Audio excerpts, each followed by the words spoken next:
जीवा महाले यांच्या रोलमध्ये जेव्हा सलमान खान एंट्री केला आयुष्यात पैसे फिटलं. का फिटलं, कशामुळं फिटलं, किंवा काय भारी प्रकारचा रोल आहे. लिटरली सलमान खानची जे आत्ताचे पिक्चर येऊन गेलेत ना, त्यात पण एवढं भारी वाटलं नव्हतं. पण याच्या एका कॅमिओमध्ये, राजा शिवाजीच्या एका कॅमिओमध्ये सलमान खाननं जी एंट्री घेतली आहे, पैसा वसूल एंट्री आहे, याच विषयावरती बोलायचं. नमस्कार, मी सर्वेश, तुमचा यजमान, म्हणजे सगळ्यांचं स्वागत करतो शब्दवेळेमध्ये.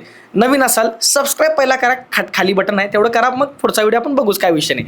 सलमान खान ॲज अ जीवा महाले यांचा रोल जो आहे लिटरली टॉप नॉच आहे. म्हणजे पिक्चर संपेपर्यंत सगळी लोक वेटच करत होती की सलमान खान कधी येतो, सलमान खान कधी येतोय. ॲज अ सिनेमॅटिक लिबर्टी थोडंसं जास्त सलमान खानला फोकस करायचा प्रयत्न झाला आहे, पण मला वाटतं की ते ओके आहे. म्हणजे ॲज अ सिनेमॅटिक लिबर्टी, का ओके वाटतं, बिकॉज सलमान खान सारखा एखादा स्टार, ठीक आहे, आत्ताच्या टाइमला तो स्टारच आहे, तो मोठाच आहे. जर आपण कंपॅरिझनला बघायला गेलो तर रितेश देशमुख आणि सलमान खानमध्ये सलमान खान कितीतरी पटीने खूप मोठा आहे. भलेही ते त्याच्या कामामध्ये असेल, एजमध्ये असेल, एक्सपिरियन्समध्ये असेल, किंवा एक स्टारडममध्ये असेल, सलमान खान टॉपचाच आहे.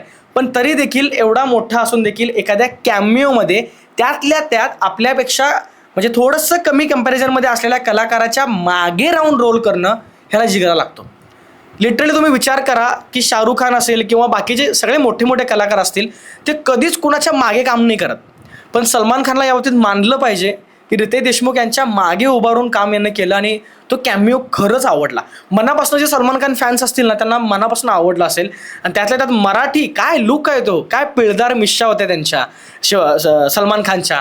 केशरी ड्रेस होता, केशरी पटका होता, मिश्या वगैरे अशा पिळलेल्या होत्या, हातात तलवार होती, आणि महत्त्वाचं म्हणजे मराठी ॲक्सेंट.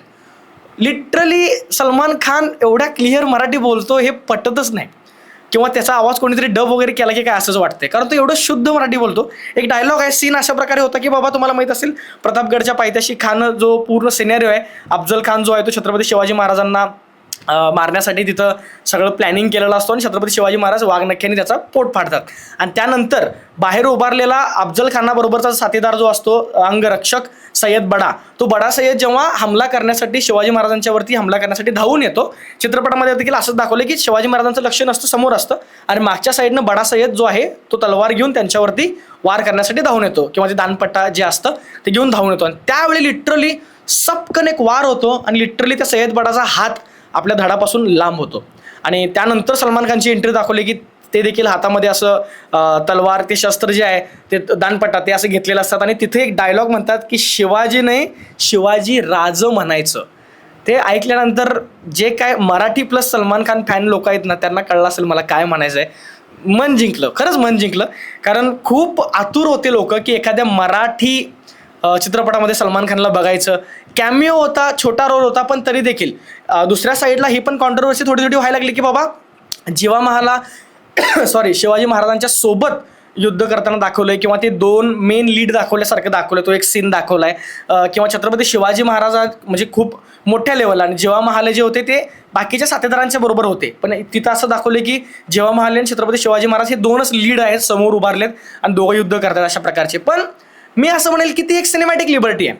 म्हणजे एखाद्या हिरोजमला दाखवताना, अवेंजर्स मूवी वगैरे बघा, एखाद्या कॅरेक्टरला, एखाद्या माणसाला जेव्हा आपण थोडंसं जास्त एक्झॅरिजेट करायचं ट्राय करतो, तेव्हा एक सिनेमॅटिक लिबर्टी यूज करून त्याला हिरोजम प्राप्त होतं. मग त्यामुळे त्याचे सिनेमॅटिक सीन घेतले जातात की मोठं दाखवलं जातं थोडंसं. पण मला असं वाटतं की आत्ताच्या टाईमला बघायला गेलं तर सलमान खान सारखा मोठा कलाकार आपल्या मराठीमध्ये येऊन बॅकचं काम करतो, म्हणजे रितेश देशमुखच्या मागे उभारून काम करतो, याच्यामध्येच खूप म्हणजे जिंकला येतो ॲक्च्युली. सीन तर एक नंबर आहेच, कॅमिओ तर एक नंबर आहेच, त्यात काय वाद नाही. BGM जे आहे, म्हणजे लिटरली जेव्हा सलमान खान युद्ध करत असतो त्या सगळ्यांच्या बरोबर, आणि बॅकग्राऊंडला जय भवानी जय शिवाजीचा जो BGM आहे, तुम्हाला आठवत असेल, हा जो आहे ना, आय थिंक मी शिवाजीराजे भोसले बोलतो चित्रपटामध्ये देखील हा BGM आहे. BGM इन द सेन्स ती घोषणा आहे, पण त्या घोषणाचा आवाज, तो पण आवाज सेम आहे आणि हा पण आवाज सेम आहे. म्हणजे तुम्हाला माहीत असेल जय भवानी जय शिवाजी जो एक हे राजे जीर जीर, त्या सॉन्गमध्ये जे आहे वाक्य किंवा तेच हुबेहूब आवाज, अंगावर काटा येण्यासारखा तोच आवाज किंवा तोच डायलॉग सलमान खान युद्ध करताना बॅक साईडला आवाज जोरात येत असतो की जय भवानी जय शिवाजी. क्या बात आहे. म्हणजे तो सीन बघण्यासारखाच होता. 100% त्या सीनसाठी का होईना प्रेक्षक 100% मूवीला डोक्यावरती घेतील. ते सीन राहू दे साईडला, पण छत्रपती शिवाजी महाराजांचा चित्रपट आहे, बघितला, छान वाटला, मस्त वाटला. ॲज अ मराठी ऑडियन्स आपण या चित्रपटाला बघितलंच पाहिजे. नो डाऊट भरपूर कॉन्ट्रोवर्सीज असतील, भरपूर गोष्टी असतील ज्या तुम्हाला पटल्या नसतील, पण ॲज अ मराठी रिव्ह्यूअर म्हणून सांगेल, असा चित्रपट मराठीमध्ये बनणे शक्य नाही आहे अजून तरी. म्हणजे काय टॉप लेवलचं कलर ग्रेडिंग असेल, फ्रेमिंग, एक फ्रेम तुम्हाला सिंगल दिसत नाही. म्हणजे प्रत्येक फ्रेममध्ये कंपोजिशन अशा प्रकारचं केलं आहे की लिटरली तुम्हाला एक जागा देखील मोकळी दिसत नाही. हे बहुधा हॉलिवूडच्या बॉलिवूडच्या चित्रपटांमध्येच होतं, पण हे मराठीमध्ये देखील होतं आहे. कोण सिनेमॅटोग्राफर असेल किंवा कोण फ्रेमिंग कळत असेल, कोणाकोणाला त्यांना कळलं असेल मला काय म्हणायचं आहे. प्रत्येक एक आणि एक सीन त्यांनी प्रॉपर कोरिओग्राफ केला आहे. त्यामुळे बघायला खूप मस्त वाटतं. मूवी नक्की बघा आणि तुमच्या काय प्रतिक्रिया आहेत कमेंट सेक्शनमध्ये सांगायला विसरू नका. आपण भेटूया नेक्स्ट व्हिडिओमध्ये. तोपर्यंत कमेंट सेक्शनमध्ये तुम्ही नक्की सांगत राहा की तुम्हाला व्हिडिओ कसा वाटला किंवा हा सलमान खानचा रोल कसा वाटला, सलमान खानने जे काम केलं आहे ते कसं वाटलं. कमेंट सेक्शनमध्ये सांगायला विसरू नका. आपण भेटूया नेक्स्ट व्हिडिओमध्ये. तोपर्यंत धन्यवाद.